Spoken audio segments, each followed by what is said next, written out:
Ingin jadi anak muda yang berkualitas? Yuk kenali skill-skill ini supaya kalian menjadi anak muda yang berkualitas. Hello everyone, welcome back to YouTube channel. Di video kali ini aku akan ngebahas tentang skill apa aja sih yang harus dimiliki oleh anak muda zaman sekarang.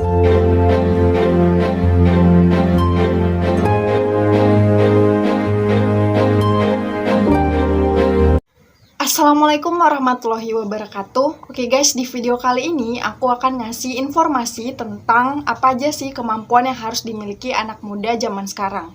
Karena pada zamannya, anak muda itu harus mencari jati dirinya.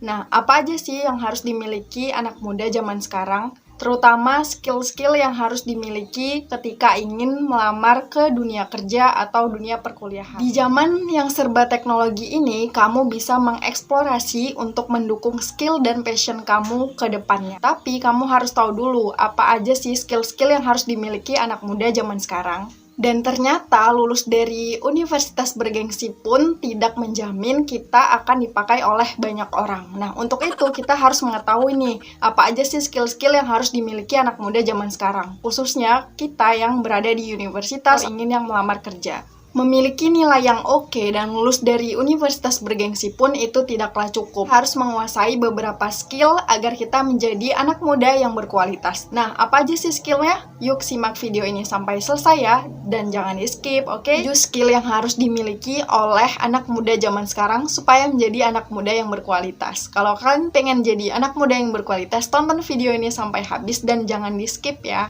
Jangan lupa like, comment, and subscribe, dan jangan lupa share jika ini bermanfaat. Untuk kalian yang belum menyalakan tombol loncengnya, silakan dinyalakan tombol loncengnya supaya kalian mendapatkan notifikasi dari tiap video terbaru. Skill yang pertama adalah mengendalikan emosi. Di zaman sekarang, banyak banget orang atau anak muda yang mengambil peran, tapi kebanyakan tidak semua bisa mengontrol emosi.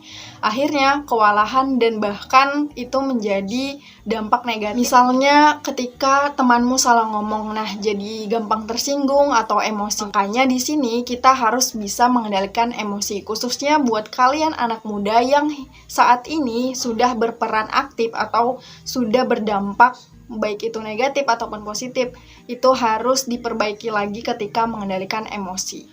Biar jadi anak muda yang berkualitas, kamu perlu mengendalikan emosi karena banyak banget dampak atau keuntungan ketika kamu bisa mengendalikan emosi. Misalnya kamu tidak perlu memperhatikan atau memperdulikan orang-orang atau omongan orang lain yang membuat kamu down atau sejenisnya. Tapi kamu bisa lebih berkembang dan lebih belajar banyak lagi bahwa kamu itu bisa mengupgrade diri kamu dan mencari skill kamu. Kedua adalah manajemen keuangan dan manajemen finansial. Nah, anak muda zaman sekarang itu banyak banget yang boros hingga nggak tahu caranya memanajemen uang atau finansial. Akhirnya ketika di masa tua mereka nggak punya tabungan atau ya nggak punya investasi apapun itu.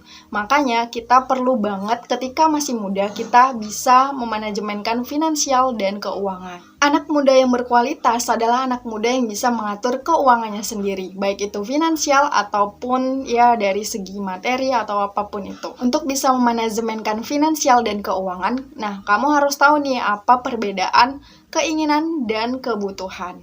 Kamu harus bisa memilah mana yang itu keinginan, mana kebutuhan, dan lain-lain. Yang ketiga adalah kemampuan berbahasa asing. Nah, banyak banget keuntungan dari ketika kita mempelajari bahasa asing, baik itu bahasa Cina, Mandarin, Jepang, atau apapun itu. Karena pada saat kita ingin melamar kerja, melamar universitas, beasiswa, atau apapun itu kita butuh sekali yang namanya bahasa.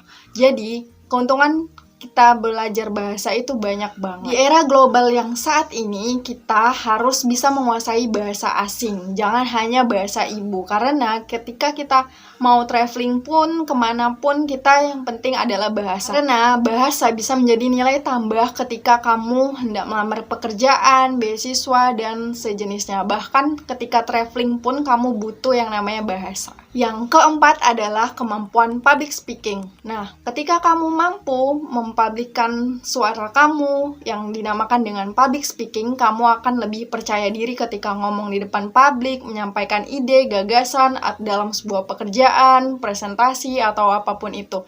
Jadi, ini penting banget loh, kenapa harus dipelajari public speaking. Karena ini juga bisa menjadi nilai tambah ketika kamu bekerja, kuliah, atau ketika melamar beasiswa. Kelima adalah manajemen waktu.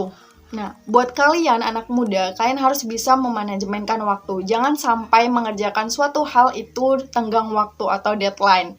Akhirnya, kebanyakan orang kalau mengerjakan deadline itu akhirnya tidak selesai sama sekali. Dan itu membuat dampak negatif banget buat diri kita. Akhirnya, kita jarang dipercaya orang atau jarang dipakai di dunia kerja atau apapun itu. Jadi, usahakan kita untuk tidak mengerjakan di waktu yang deadline dan mampu memanajemenkan waktu itu untuk bermain, belajar, kerja, dan lain-lain. Yang keenam adalah bekerja sama dalam tim. Nah, tidak bisa dipungkiri bahwa kita adalah makhluk sosial. Kita membutuhkan orang lain dalam hal pekerjaan apapun itu. Ketika kamu bekerja di dalam suatu perusahaan, kamu membutuhkan yang namanya tim.